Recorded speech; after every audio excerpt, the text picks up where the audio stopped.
அந்த உறவின் போது ஆண்கள் வாய்வழி அந்த இன்பம் செய்தால் பெண்ணின் அந்த உறுப்பு என்னாகும்?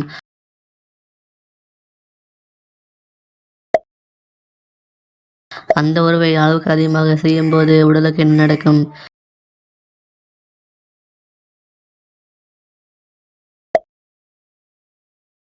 மேட்டர் உறவின் போது ஒரு பெண் திருப்தி அடைந்ததை எப்படி வெளிப்படுத்துவாள்?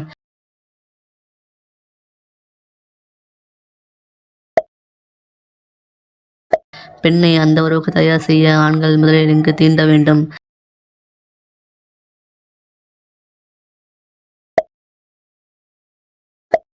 அந்த உறவில் பெண்களை பரவசப்படுத்த ஆண்கள் என்ன செய்ய வேண்டும்?